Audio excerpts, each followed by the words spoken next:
Hello everyone, this is part 4 of What If Naruto Had a Secret, and I hope you guys enjoy this video and to like, to subscribe, to share, and check out the playlist, to see more comment down below. Now let's start the intro. They call me a god. They call me a god. They call me a god. Join my membership, the perks are great. It's in the description. Silence reigned as the figure, dressed in orange and blue, darted from tree limb to tree limb looking for somewhere to hide. It seemed like a never-ending search. He had hidden most everywhere in this section of forest at some point over the last month. Seriously, Anko was going to have to let him expand the area of this game, if she wanted a challenge. Coming to a stop, he looked around, mind racing as he tried to think of where to go. The hollow tree, no, he'd used that day before yesterday. Those bushes, no, he'd used those last week and they had poison ivy growing underneath them anyway. Like any good prey, he had no delusions of being a ninja. Right then he sensed the Anko closing in on him. He needed to find something, and quick. Lacking other options, he jumped off the limb he had been perched onto another one and doubled back, praying that he could pass unnoticed beneath Anko. Naruto ducked down, lowering his speed and using a weak hinge to appear as a small squirrel. Maybe she would not notice him now. Hopefully it would buy him the few seconds he needed to get past her and to a more suitable location. He paused, acting like a squirrel watching as Anko passed overhead and then disappeared into the foliage. She'd missed him. Letting out a breath, he let his hinge collapse, wondering why even after all this time he was still having a bit of a problem with it. The S-jutsu which Anko had approved of he could hold for an hour easily with very little effort, but any other type of hinge would only last for a few minutes at most without his complete concentration. Shaking it off, realizing that he was still standing there in the open, he turned and started moving. Silent as possible, he jumped from tree branch to tree branch, working to use his chakra to lessen the impact on the tree limbs as Anko had taught him. He still could not do that perfectly either, though she said he was doing better. Shaking his head, he turned his attention back to his surroundings, looking for a worthwhile place to hide. Then, as if the kami was smiling, Naruto found a clearing where a beam of sunlight danced across the ground to cast delicate shadows over a large, white square rock. It even seemed to have something engraved on it, not that it mattered. All that mattered was that it was the only place he had not hidden in, and thus the one place that Anko would never think of him trying to hide. Darting down into the clearing, he ignored the writing and came to a rest against the shadow-cloaked side of the white square stone. Now came the hard part. He had to try one of the two jutsus his sensei had taught him. Concentrating, he slowed his breathing, attempting to think like a stone. It was hard work, requiring a lot more control over his chakra than he thought he could ever manage, yet he managed to pull off the Maisai Gakka no Jutsu, allowing his entire body to blend into the shape to match the form and color patterns of the stone. Trying to control his breathing, he waited, wondering how many more minutes or hours he had until this game of hide and hunt was over. Maybe this time he could win and she would let him have some time off. There were a few people that needed to be put in their place. Plus, he really did not want to practice any more taijutsu with Anko, at least not until she forgave him for the laxatives he had added to her dango yesterday. Frowning, he forced his mind back onto the camouflage technique he was using. There was a snap of twig and he panicked, causing his technique to waver. Quickly he forced it back into place. Clenching his eyes shut, he prayed that it was not Anko that was approaching, or that if it was he would not be beaten to a pulp. A male voice said, "Oh well." Breathing a bit easier, Naruto closed his eyes. As long as it was not Anko, he should not have to worry too much. "Shisui, thank you," the male said blandly, before another twig snapped and he spoke again. "Anko Smapi." "Oh," Anko's voice said, forcing Naruto to gulp, hold his breath and struggle to keep his technique in place. "Itachi, what are you doing here?" "Visiting the Setpoti PH." Itachi answered, a note of curiosity entering his voice. "Is there something you are looking for?" "Hey, just an annoying little prick," Anko said, happily. "Short, blonde hair, rude as hell, wears a gaudy orange outfit. Seen him around?" "No," Itachi responded. "Is this that Uzumaki?" "How'd you know?" "I was in the forest when he defeated Mizuki."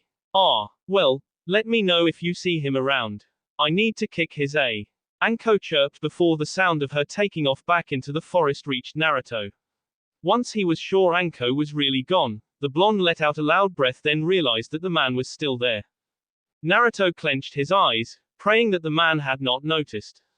All he needed was for this Itachi to tell Anko where he was. If you over-concentrate on that technique, it fails horribly, Itachi said blandly before taking off as well. Naruto could not help but let his camouflage technique crumble in shock. The man had known he was there the whole damn time.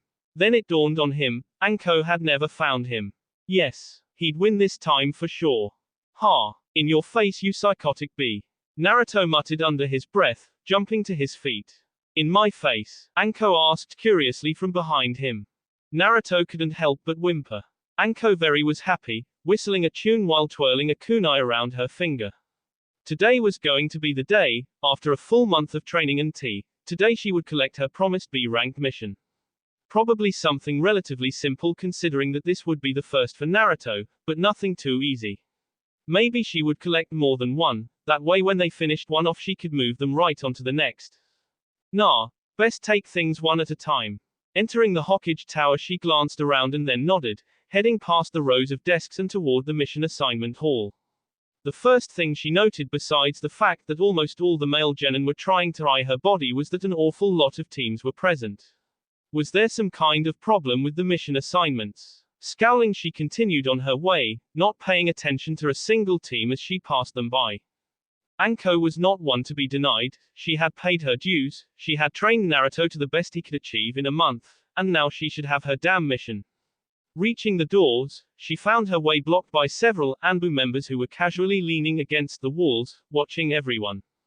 That did not bode well. There was only one reason for Anbu to be present in the mission hall like this: there was a debriefing going on, which could take hours.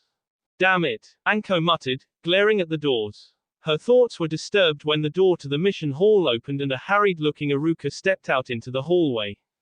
Anko, the scared Chunin said in surprise and then laughed nervously, scratching the back of his head. He. I suppose you're here for your mission. Quote. That would be a reason to at the mission hall, now wouldn't it? Anko s. Right. Well the Hokage asked me to announce that all genin missions would be handed out upstairs in the backup mission hall. Iruka smiled nervously and repeated the announcement for everyone else. Anko, however, did not move, blocking Iruka's path as everyone else, grumbling, turned and headed for the stairs. Iruka-kun, I'd really like my mission now, Anko said, sweetly twirling her kunai once more.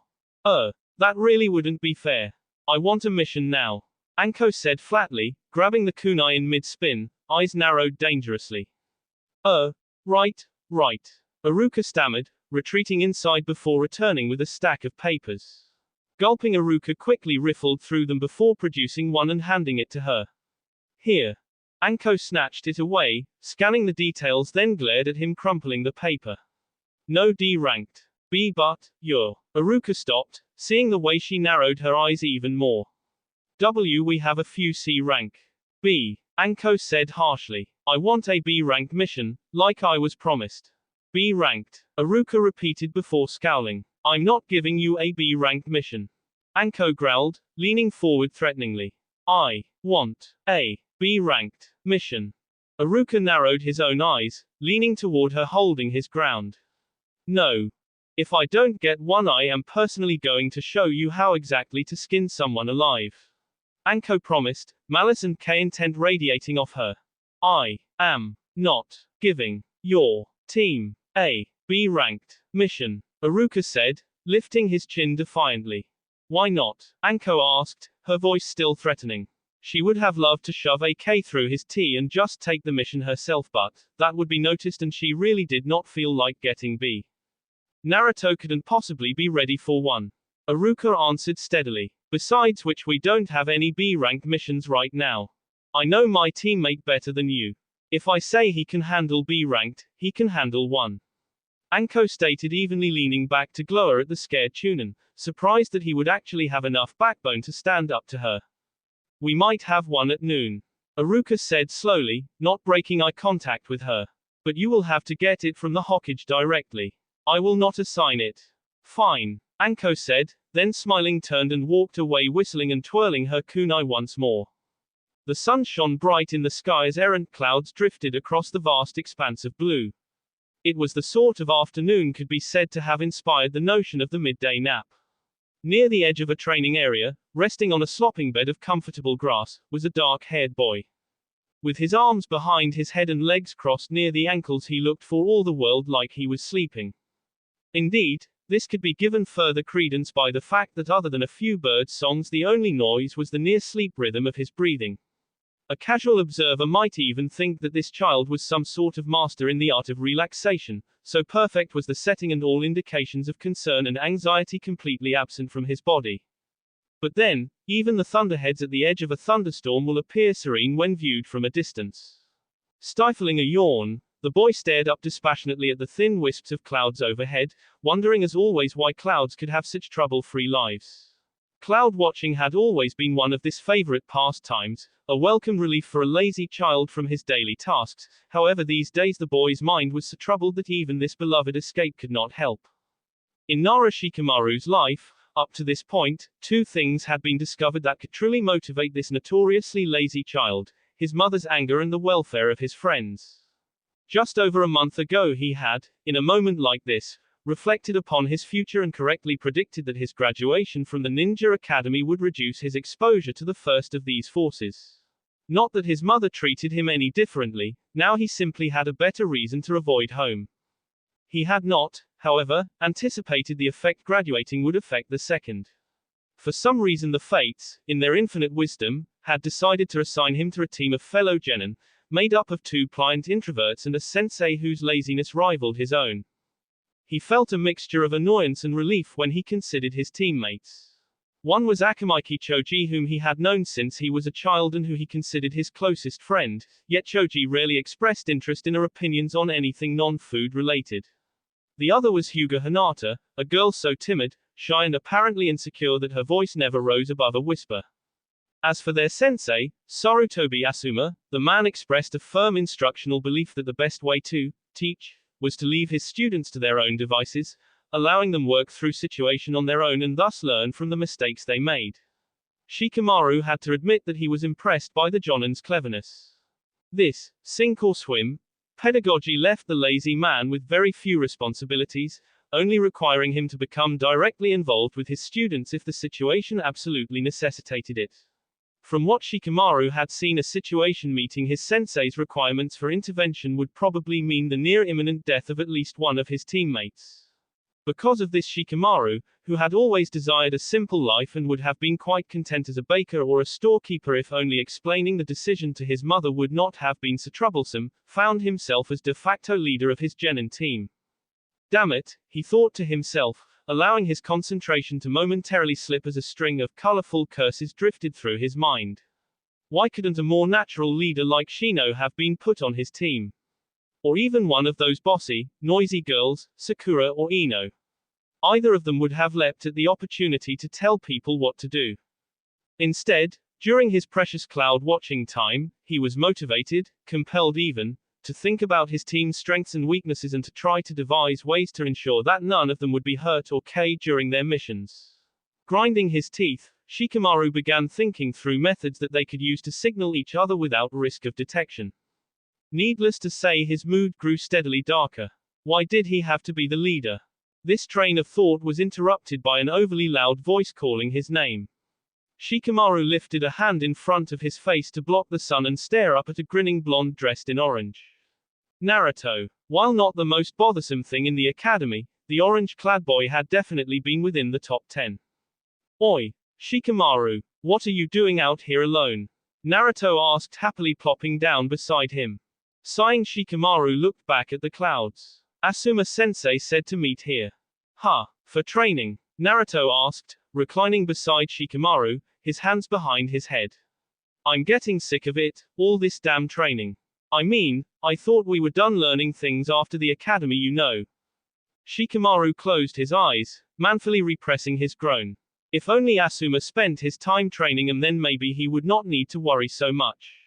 Then his mind started turning over what the boy next to him was saying, how he was rattling on and on about training.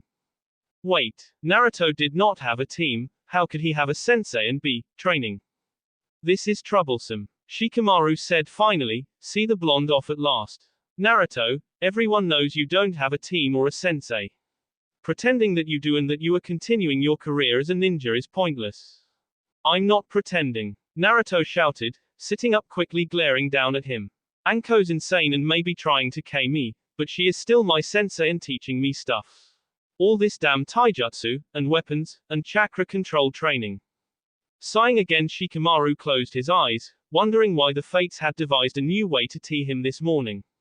Naruto clearly did not know how fortunate he was. No parent to force him into things, no teammates to worry about. Now that he was free of the academy, he could go and live a nice, simple, trouble-free life. Yet he insisted on holding on to this troublesome delusion.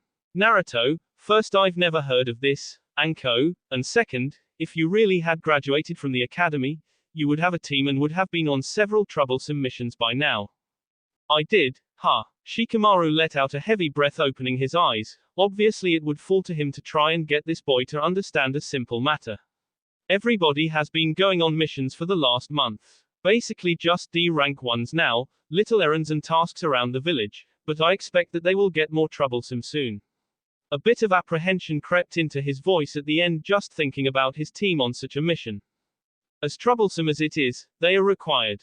Answer, I don't see how you could spend the month just training. Since I have seen every other genin from our class, numerous times, either at mission hall or in the village performing their assignments, you almost definitely never became a genin, and B, are a horrible and troublesome liar. B, but I am a genin and do have a sensei. Naruto said, jumping to his feet. She's been trying to K me for most of the past month, but she's taught me a couple of jutsus and. Shikamaru shook his head, tossing a small stone into the sky in mild frustration. If only his real sensei was half as motivated as Naruto's imaginary one seemed to be.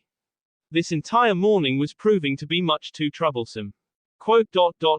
Have you been on a mission? Shikamaru finally asked, interrupting Naruto. When Naruto shook his head, Shikamaru sighed. Then it's obvious you're not a real genin. It's troublesome to say the same thing over and over. Quote. Everyone really has been going on missions? Naruto asked in a small voice. Yes, including that bastard Sasuke. Yes, his team was even assigned an incredibly troublesome C-rank mission. Involuntarily Shikamaru shivered at the though. C-rank missions carried a good chance of real combat, a prospect he dreaded facing with his team. They left the village nearly 2 weeks ago to go to Wave Country, as bodyguard to a bridge builder or something. Finishing, Shikamaru paused, his mind wandering again. As their leader, would he be able to keep Choji and Hinata safe when they were assigned missions like this? Lost in these thoughts, it was not until several minutes had passed that he opened his eyes to find that he was alone. Sighing, Shikamaru turned his eyes back to the sky and tried to relax. However, his mind returned to the signaling method that he had been working out earlier. His teammates would be arriving soon and he needed to have it ready for them. They would not have much time train before they would have to go to mission hall to get the day's assignment, and he did not expect his sensei to have anything to teach them. Scowling, he threw another stone into the sky as he muttered quietly to himself, troublesome, this is all much too troublesome. Sighing, Anko finished her dango and then, swinging her legs, sent the stick sailing into the wall before her, completing the kanji for brutality. Hopping off her post, she stretched, then turned, heading once more into the Hokage Tower, where she was promptly greeted by an office worker. Excuse me, the young woman stammered, gulping. Hokage-sama asked us to tell you that he wants to see you. That said, the woman recoiled, covering her head. Please don't KME. Anko blinked, then sighed and shoved past the girl heading for the stairs. She was really going to have to see about clearing up this misconception that she was a cold K. That was her sensei, not her, damn it. Grumbling about stupid people that couldn't tell the difference, Anko stormed up the stairs and then, without her usual flamboyance, started for the Hokage's office. Pushing the door open, she entered the room, flopping into a chair in front of the old man's desk. You wanted to see me? Indeed, Sandaime said, coming through a door that led off to the Hokage's private room. Anko watched as he crossed the room and sat down heavily behind his desk, for once not smoking his pipe. So, a month. Anko blinked, frowning. Yay. You have been teaching Naruto for a full month, alone and unsupervised. Sandaime said, before he selected a thin folder and opened it. Do you really believe he is ready for B-rank mission? Yay. Anko said carelessly, frowning a little more. Why'd you drag me all the way up here? Because two people have made the reservations known. Sandaime said, eyes calculating before they returned to the folder. One, of course, is worried for the boy's welfare, both mentally and physically. The other one, I suspect, is mainly acting on old grudges. Sitting upright, Anko narrowed her eyes. What kind of reservations? Well, I believe Kurenai-chan worded it as, Anko-san absolutely should not be endangering a young genin with teaching methods that are learned from her sensei. Naruto-kun has already demonstrated an aggressive personality, and under her tutelage this could become both more pronounced and dangerous. Sandaime answered, reading from the folder. Looking up, he raised an eyebrow. Care to put my mind at ease? That stupid little. Anko muttered, her glare intensifying on the folder before she looked at the Hokage. Yay, Naruto's a lil prick with a short fuse. I'm trying to channel that to more productive means. I see. Sandaime nodded, looking back at the folder. As for Ioka-kun, he is merely addressing the fact that Naruto has been clearly agitated concerning you and a belief that you were trying to K him. He is worried about the boy also, since he claims to have seen B on Naruto's jumpsuit several times. Quote. He calls me a psychotic B. I break his nose with a prefect team. Anko said in exasperation before holding her hand out. Look, can I just have my mission now? Anko, please tell me that you are not rushing his training. Sandaime said, leaning back in his chair. I would hate to think that you would be risking his life in the hurry to return to high-ranking missions. I'm not. Anko sighed, reaching up to rub at her temples. Naruto is as ready as any genin ever could be. You do remember our deal, correct? Sandaime said, selecting another folder, this one sealed, offering it to her. You must keep Naruto-kun alive. Yay, yay. Anko said indifferently as she took the folder and broke the seal. Grinning, she looked up at the Hokage, snapping it shut. Great. Well, we shouldn't be gone too long. That said, she turned and strode out of the room without waiting for a dismissal. Hitaki Kakashi was known for being a very laid-back person. So laid back that there were even rumors of certain items of an illicit nature being responsible.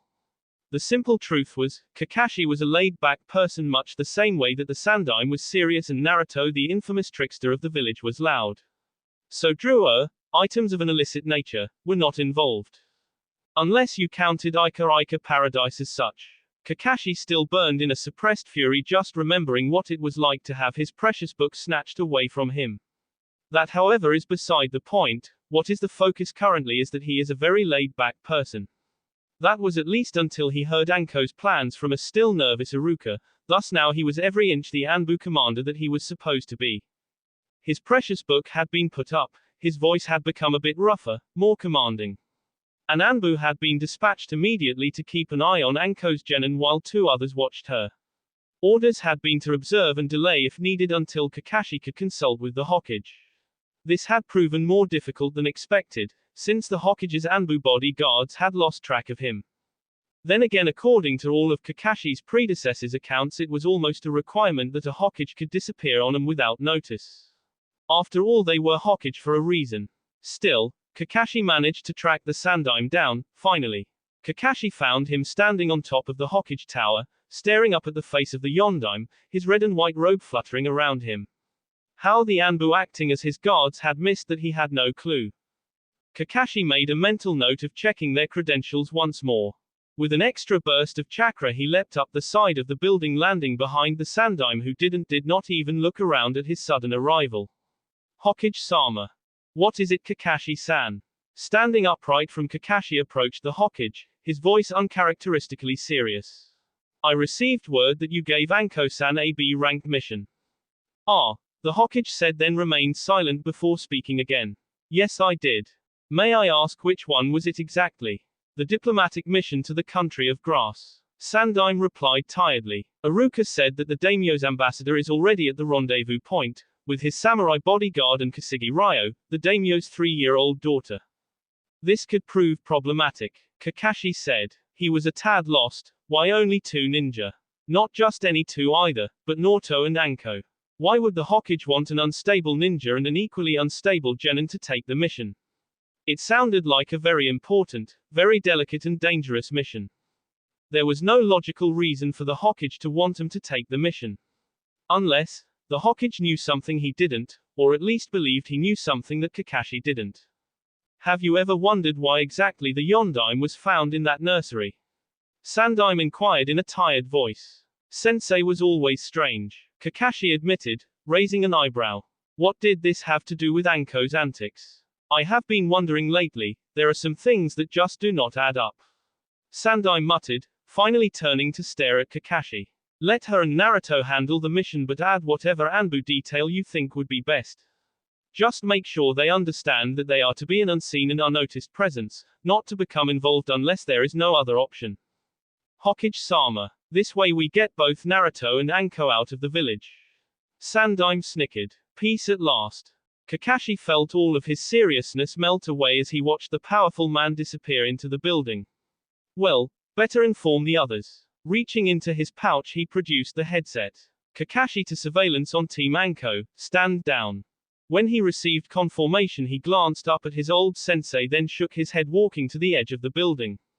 Kakashi to tracker Team 5. Target Team Anko. Orders are to monitor and intervene only if need merits. Maybe he could find a nice tree to finish his precious Ika in. Anko entered the training area to find Naruto, who was for all intents and purposes trying to shatter a training post as he drove his punches into it. She stopped, taking a moment to watch his form, noting that it was still sloppy and wild, yet underlying that was the beginning of a fluidity required for the taijutsu he had been bastardizing. Anko couldn't help but smile, knowing that the Sandaime had not been lying a month ago when he said that Naruto was unusual. Enormous chakra capacity, rapid recovery from almost anything she could inflict on him, he learned quickly as long as he was learning with his body, thus she had created, hide and hunt. Naruto had the potential to be an excellent ninja someday, though if it had been her sensei the boy would have been 3 days into training. If not for his lack of apparent potential, then for his total lack of finesse. Then she saw how he was punching. How had that managed to escape her all this time? It was slow as hell and he was not even throwing it right. Faster, Anko finally said, her tone empty. Like a cobra when it strikes. Naruto stopped for a moment, turning to stare, and then scowling he turned back, his fist snapping out in almost a blur. Didn't they teach you to punch in the academy? Anko questioned harshly, before walking over to grab his fist. Jerking it up so that he could see Anko's his first 2 knuckles. You hit with those and put your damn hip into it. Shoving his hand away she sounded disgusted. Now punch the damn post. Naruto did as ordered, almost instantly wincing in pain. He started to say something, then narrowing his eyes he punched the post again. And again. And again. Rotate your hand, Anko said after a moment, her tone neutral. Your entire arm rotates, including your wrist, when you punch. Remember there's 5 parts to a punch: the chamber, direction, extension, rotation and rechamber. Stupid. Naruto muttered and punched again, nailing the post as hard as he could. Nodding in mild satisfaction she reached out to ruffle his hair only to have him duck and move away. He continued to glare at her, almost angrily. He was probably just tired of all this training. I've decided to cancel training for the day, Anko announced happily, then seeing his continued glare, started glaring herself. What the hell is wrong with you? Huopi, Naruto grumbled, his tone trembling in anger. I get time off from training. Big deal, not like I get to do anything else. Anko remained silent, knowing that more would come without her prompting. Damn it, how come I'm the only genin that never goes out on missions? Everybody thinks I'm lying about graduating, about being a genin at all. So what? Who cares what they think? I'm tired of training. I want to go on a mission. I want to show everyone that I'm not just last loser from the academy pretending to be a ninja. Naruto shouted, his eyes almost watering. Quote. You want to know why we've done nothing but train? Anko retorted sharply. It's because I was determined not to go on those damn D and C ranked missions. I wanted you good enough that we could do B and A ranked missions. Sasuke's already. What the hell does that matter? Anko see him off angrily. He's a stupid Uchiha, If you're going to have a rival, you should pick one that doesn't have a family that are a bunch of thieves. Hell, the only ones with the damn Sharingan that are worthwhile are Itachi and Kakashi. But if I don't, then Sakura-chan. Wake up. Anko shouted, see him off yet again. You aren't even friends with that girl. You'll never be friends, let alone her boyfriend. She's completely fixated on that lil Uchiha bastard that you're obsessing over. Grow up, we're ninja not villagers in school. When all Naruto could do was stare at her, she snorted and produced the folder she'd gotten from the Sandime. Now, if this preteen, emo, moment is over, can you please focus on the fact that I've cancelled training because I've got us a juicy B-ranked mission. A mission? Naruto suddenly shouted, apparently recovered from his depression. Honest. Yep. A real mission, just like they should be. Anko cheered, it took you a month to get ready but now we can do it. Hey, so what is the mission? We get to protect the daimyo or a princess or fight a whole army. Naruto gloated, rubbing his hands together excitedly. Anko stared at him for a moment, assessing if he was really ready for this. Once she committed there would be no turning back, and if she was wrong she would be stuck teaching in the academy, but the glint in his eyes reassured and she grinned. It's a diplomatic mission to grass country. We'll be bodyguarding the fire daimyo's ambassador and his 3-year-old daughter. We got a really great mission. People always want to K princesses. Right. Naruto suddenly shouted, running out of the training area only to come back a few minutes later. You better lead the way. Barker, you can't just run off on a mission like this with only the clothes on your back. Here. Fishing into one of the pockets of her trench coat, she pulled out a crumpled piece of paper. Handing it to Naruto, she continued. This is a list of basic equipment you are going to need. Get all the items on this list and meet me at the main gate in 2 hours. Turning, she paused to glance back at him with a smile that chased all the bee from his face. Don't be late. Then she was gone and he was alone. Naruto hesitated outside the store entrance. He knew that this was not going to be easy. His childhood behavior had not made him many friends among the Konoha merchants, with the notable exception of the vendor of the village's finest ramen. Could he help it if some of the village's merchants were cheats and that he truly enjoyed exposing them? Unfortunately, the Konoha Merchants Guild was a tight-knit organization where rumors spread easily. Stories of his exploits, some justified and many fabricated, were commonly traded by its members, demonizing the boy to the extent that most of the village's merchants associated Naruto's patronage of their shops with imminent financial ruin. Of course, this made it very difficult for him to buy anything in the village. Most shops would turn him away at the door or chase him out if he managed to sneak inside. Thus, the things he owned were limited to primarily hand-me-downs and discarded items. Thus, Naruto had become very skilled at living on what he had at hand, but this skill would not help him gather all the items on the list Anko had given him, and he did not want to disappoint her. He understood the ramifications of that would be more painful than any he might encounter sneaking into a store. Closing his eyes and focusing, Naruto flashed through the required hand seals, then with a puff of smoke he disappeared to be replaced by a lightly tanned, dark-haired boy wearing a nondescript light brown shirt and khaki shorts. Unless they could detect the henge, would suspect that this boy was in fact Naruto. Carefully, Naruto took a step forward, glancing at his appearance in the shop window.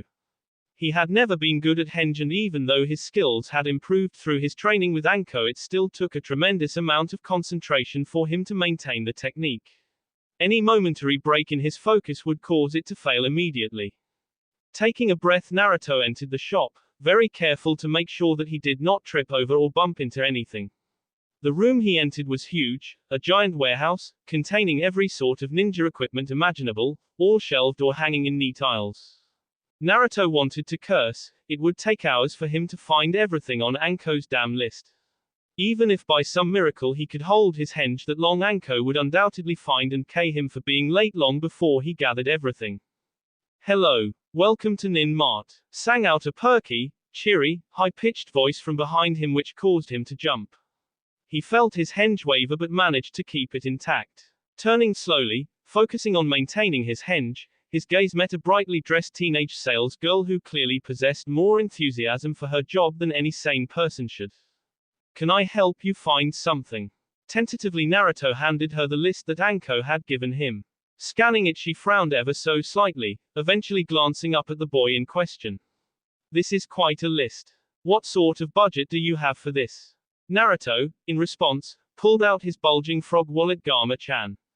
Now while the Hokage's office provided a very modest stipend for orphans, years of involuntary frugal living had allowed Naruto to feed the money to Gama-chan until the wallet was ready to burst. The sales girl took the wallet, her frown vanishing as she saw the amount contained inside. Suddenly her eyes widened and a trace of drool appeared at the corner of her mouth. When she looked back at him, her eyes seemed to sparkle at the thought of the commission she would be receiving. This is wonderful. Oh, no, sorry. I mean you have made a wonderful choice in coming to Ninmart where we happily service all your ninja needs at prices that cannot be beaten. Naruto grimaced inwardly. The sales girl had been bubbly before but now she was practically gushing. As she led him through the aisles, all the time going on about what was currently en vogue in ninja fashion, Naruto felt a sense of dread spreading through him. Now this collection of field packs just arrived last week. They are not among our budget line but the added value is well worth the extra price. Why look at these gorgeous little designer labels. Aren't they just to S4? Naruto wanted to tell the woman that he did not give a damn about designer labels, or ninja fashion as long as it had orange in it that is, but he had discovered that every time he tried to speak his henge would waver dangerously. So he was forced to remain silent, not that the sale girl seemed to notice. She just kept cheerfully running him through the aisles, chattering as she continued to add items to a growing pile in his arms. Now I know these were not on your list but I really think any self-respecting ninja needs them. They like so suit your ninja fashion and are just so cute. She said, flashing him a pretty smiles, one of the weapons a skilled saleswoman has against male customers, as she held up a pair of elegant leather vambraces.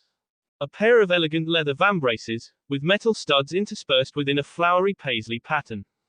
Naruto grimaced but decided that maybe they would be a nice gift for Sakura, yea he could give them to her and she had be so grateful that, what the hell was he thinking? Anko was going to skin him alive if he did not find all the items on her damn list and get out of there soon. Glancing at the clock on the wall then at his list he felt like sobbing. They were only a third of the way done and he had maybe a little over an hour left till he had to meet Anko. Just then a bell over the door to the shop clanged as a tall ninja, with circular dark sunglasses and black bandana tied over his hair, entered. Looking away from Naruto at the door, the young saleswoman paled slightly, her body tensing. Composing herself she quickly brought a smile to her lips. Hello Ebsu-san. I will be with you in just a few minutes. Take your time my dear. Responded the man, casting her a sly smile before wandering over to peruse the racks of magazines near the front counter. While Naruto couldn't be certain, it looked like the man had picked up the hottest Hot Springs issue of Shinobi Illustrated and slid it into a copy of Shuriken and Kunai. Pretending that he was keeping up on the latest in ninja weapons when he was really ogling pictures of Kunoiki at the bathhouse. Damn closet pervert. At any other time Naruto would have loved to expose the man for what he was, but at the moment he instead offered a small prayer to the kami for sending the man. His presence seemed to spur the young woman helping Naruto to complete his order with a new vigor. I am very sorry to rush you sir. Here at Ninmart we value all of our customers equally, especially when they are interested in making large purchases. However, Ebsu-san is one of our most regular and loyal customers. Keeping up with the most recent trends in ninja fashion is very important to him. She paused and beamed. Why he was one of the first male Konoha shinobi to start wearing nail polish when that style reached us this spring. However, please do not get the impression that he's just some blind trend follower. He chose the most glorious maroon to be his own signature color, in spite of the predominance of royal purple among most of the fashionable shinobi who had adopted the tres chic style. Naruto was sorely tempted to let his henge go for the pleasure of cursing at her. It was hard to say which disturbed him more, the fact that Konoha had chosen a perverted fashion fiend to be one of its noble ninja or the fact that this woman seemed to be captivated by him. It was only his ever-present image of Anko, grinning as she slowly filleted him alive, that kept him focused enough to maintain his henge and his calm. At least she was thinking about something other than his ninja fashion. She had shown him more than enough cute accessories already. Which reminds me, the sales girl suddenly chimed happily. We simply must stop by the cosmetics section before I let you go. There are some simply gorgeous new nail polish shades that a truly stylish ninja like yourself must consider. Surprisingly, it took only about 10 more minutes to gather the remaining items on Anko's list. To Naruto's distress, though, the approach taken by the sales girl assisting him was to select the most expensive option available for the items on the list, completing each selection with the cheery comment, "Only the best for our customer." If he could have voiced his opinion, he certainly would have let the woman know what he thought about the diet she was putting Gama-chan on. Placing the items on the counter, Naruto gazed at the large pile of expensive goods and then at poor Gama-chan. He could almost feel tears welling up in his eyes. Ebisu drifted over, apparently having lost interest in his ogling, and glanced over Naruto's shoulder at the pile. "Looks like you have a big spender here," Ebisu remarked cordially, glancing up at the girl who smiled back. Naruto groaned, a shudder running through his body as the effects of maintaining his henge for so long sank in, while the more pleasant effects of the fumes from the nail polish which he was still wearing steadily wore off, leaving him with a massive headache. Inwardly wincing, Naruto gently reached out to tap the girl's shoulder. Unfortunately, this seemed to startle her, and she jumped, bumping into a rack of snuff boxes that had been placed at the end of the counter for customer convenience. The rack came crashing to the ground, releasing a cloud that drifted into Naruto's face. What happened next was perhaps inevitable, perhaps it could even have been foretold before Naruto even set foot into the shop. Still, time seemed to slow as the cloud made its way to Naruto, then reaching his head and engulfed it. The spell was broken with a tremendous sneeze that was both physical and emotional release. Naruto, realizing that there was no hope of getting out of there with a single item from Anko's damn list, he grabbed his purse and then, while both Ebisu and the sales girl were still shocked and disorientated, bolted from the store. Damn it, now what was he going to? Anko had told him to be at the gates in 2 hours, and he had used most of that with the stupid sales girl. Furrowing his eyebrows, he tried desperately to come up with a plan as he ran down the street. Thus he completely failed to notice a tall figure stepping out in front of him while waving to get his attention. When Naruto did manage to see the man, he attempted to stop, but sadly this was too little too late, and he plowed into Iruka, knocking both to the ground. "Oi, Iruka." Naruto smiled brightly, all thoughts of the list and imminent death banished from his mind by excitement and pride. "I got a mission. An important one too, B ranked. I'm going to be guarding a princess." Iruka frowned, climbing back to his feet and dusting himself off. Sighing, he looked at Naruto, putting a supportive look on his face. "Well, I can't say I'm happy about you getting this level of mission. Still, congratulations for getting your first mission." Naruto smiled brightly, putting his hands behind his head. Hey. Hey, want to get some ramen to celebrate?" Naruto paused for a moment, his mouth watering at the possibility of ramen. Free ramen. It had been almost 3 days since he had been able to escape from Anko's tea long enough to go to Ichiraku. But the brief thought of Anko brought another image to his mind, an image of Anko and what she would do to him if he was late. No dawdling. Ramen would definitely count as dawdling. The thought alone sent a shiver down his spine. Steadying himself, he painted the best smile he could on his face and said to Iruka, cursing himself with every word. "Sorry, Iruka. Maybe when I get back you can take me out to celebrate how I kicked butt on this mission. But I really gotta get packed for this thing." Then, seeing the shock on Iruka's face, this was the first time Naruto had ever turned down free ramen. Naruto continued, trying to ease the ache in his own heart and stomach. "Hey, do you think you could help me? I've got to get all the stuff on this list, but I got kicked out of the store when I tried to get the stuff."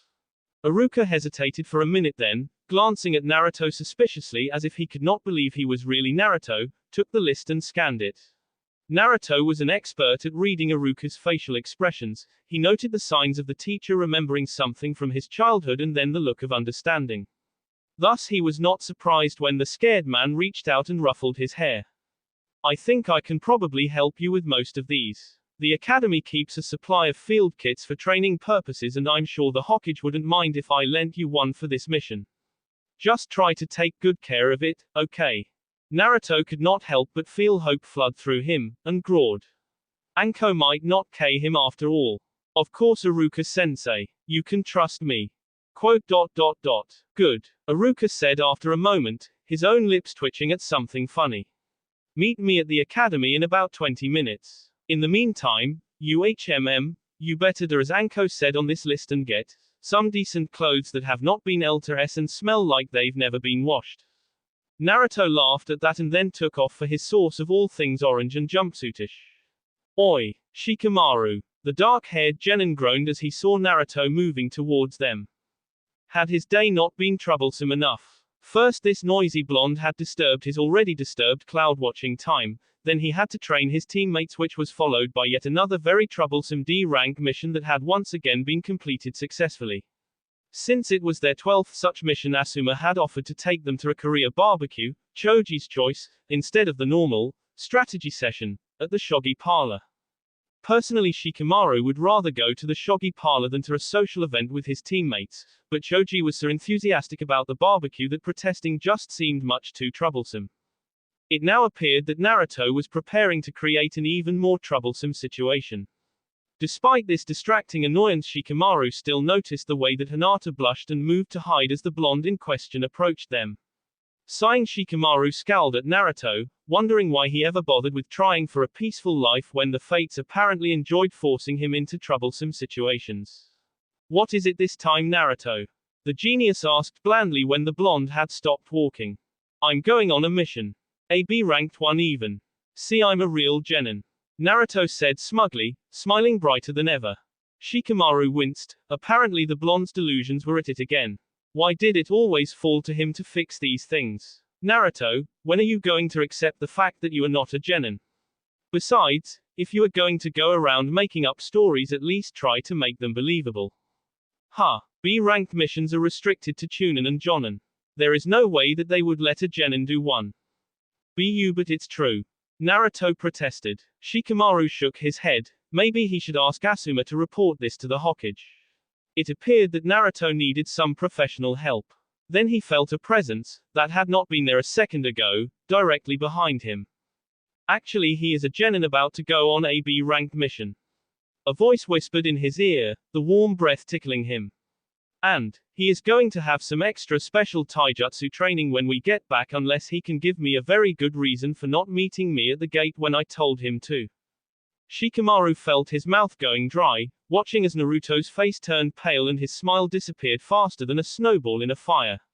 It took a great deal of effort, but Shikamaru forced himself to take a step forward and then turned to see one of the most terrifyingly beautiful women he had ever seen. Obviously she was a kunoichi, the forehead protector unnecessary, due to the fact he could tell from the nonchalant way she was toying with a kunai. Shikamaru was also smart enough to realize that, although her body and attire were distracting, if he so much as glanced away from her face he would suffer painfully. Turning, the woman in question faced Asuma, her tone far too chipper. Asuma, how's it hanging? When the bearded jonin coughed, she continued happily. These your brats. Looks like you lucked out, a group with about as much motivation as you have. Asuma merely grumbled, chewing nervously at his cigarette. Well, we gotta get going. You know, missions and all that. So, lat white aminute, the woman said, her eyes zeroing in on Hinata.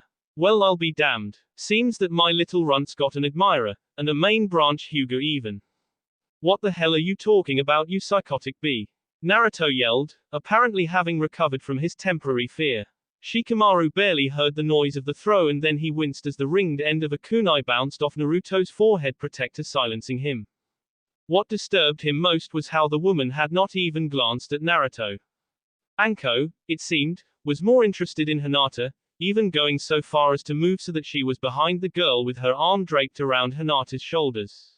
You know, like most men, he's not particularly bright. If you ever want to get anywhere with him, you really need to open up a little and learn how to use a woman's charms. Anu, Hinata muttered, blushing while rubbing her fingers together. Anko grinned wickedly and kissed the girl's cheek in a mocking fashion. Well, we have to get going. Naruto, follow me. Shikamaru, still stiff from shock, watched as a grumbling Naruto and his sensei disappeared into the distance. It was then that he decided that being on a team with Choji, Hinata and Asuma was not as troublesome as he thought, even if he had to be the leader.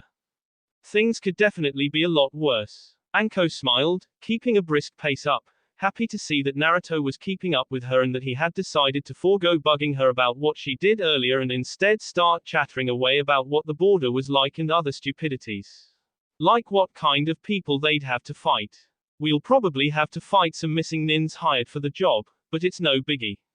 Anko gloated smugly, darting through the streets with Naruto keeping pace. You've beaten Kakashi, so I doubt a bunch of lightweights are gonna stand much of a chance. Even if you are a bit of an idiot. Hey, Naruto shouted, looking annoyed. I'm a ninja. 5 minutes later they both came to an abrupt stop in front of the eastern gate, where Anko smiled brightly, glancing at him. Ready. This will be the first time we're actually going to work as a team too. Oi, how can you expect us to work as a team if we've never done it before? Naruto asked, blinking in confusion. The best teamwork is the type that develops in battle. Just remember, teamwork is fine, but if you rely on it you're doomed to fail. The Yondaime didn't K the Kyuubi with anyone's help. Anko responded, her tone turning sing-song. So, ready for an awesome mission? Hell yay. Let's go. Naruto shouted. Needless to say the gate guards all shifted uncomfortably and shared looks of uneasiness. Naruto had never been beyond the walls of Konoha, he had never thought about going further. The village was large enough, and despite so many shinobi and civilians there were plenty of places for privacy. So taking that first step beyond those gates had filled him with an immense sense of pride. Pride that he was a ninja on a real mission. Anko had stared at him oddly for a moment when he had darted around looking everywhere. When Naruto finally noticed, she gave him an odd smirk, then continued on her way. After taking one long last look at the village walls and gate, Naruto turned and ran to catch up with her. Sadly, the novelty of travel wore off after the first 12 hours, and as they approached the small village where their client was waiting, Naruto was starting to feel impatient. He wanted things to hurry along, to get this ambassador and the daimyo's daughter and get moving. He wanted to fight. His thoughts, however, were distracted from the images of his heroic deeds when Anko spoke up. Hey, those guys are chasing a little girl. Naruto snapped his head around, almost tripping as he stared in the direction she was pointing. Squinting, he was not sure, but it did appear that two men were chasing a small girl. He growled, preparing to charge headfirst into the problem when Anko continued. Must be them. Anko mused, glancing at him. Quote. Why don't you go get the girl for them? But, Naruto started to protest until Anko glanced at him threateningly.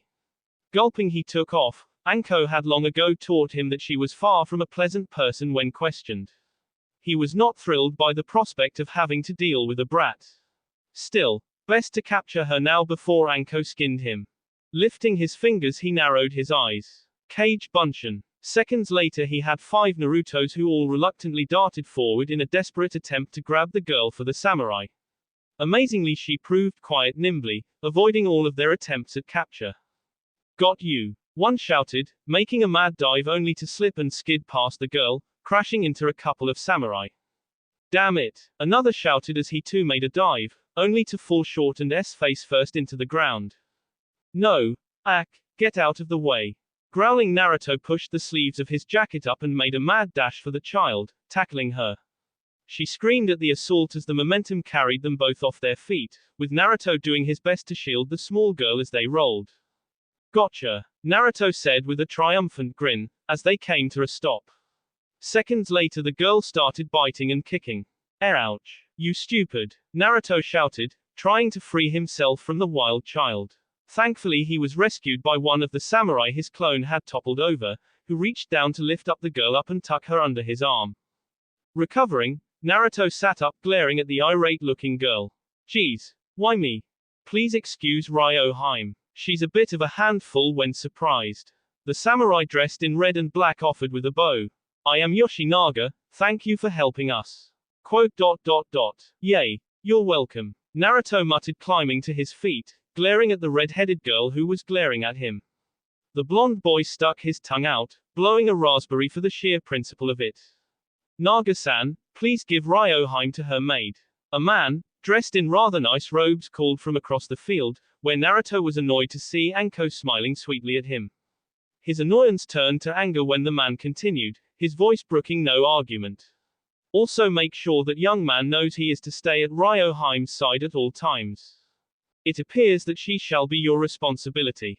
Naga said almost apologetically, handing over the disgruntled-looking girl to a harried maid who had arrived along with a palanquin. The maid bowed, muttering about the girl being the death of her, and then turned, putting the small child into the palanquin. Naruto however felt his eye twitching as Ryo stuck her tongue out at him before the curtain of the palanquin closed. He could already feel it, he was going to punt her like a ball. Or strangle her, or... Naruto, hurry up. We can't wait around all day for you. Anko called, turning to continue on at the side of the ambassador and the 20-some-odd samurai. Glaring at the woman, it was all Naruto could do to keep from cursing out loud. Storming after the others, he barely noticed the 2 samurai falling into step beside him, hands resting on their swords as he caught up to the palanquin and made. Stupid Anko, stupid Ryo. Naruto grumbled under his breath, unable to believe that he would be babysitting. That will be all for this video. Be sure to like, subscribe, share, and comment down below for more videos. Goodbye.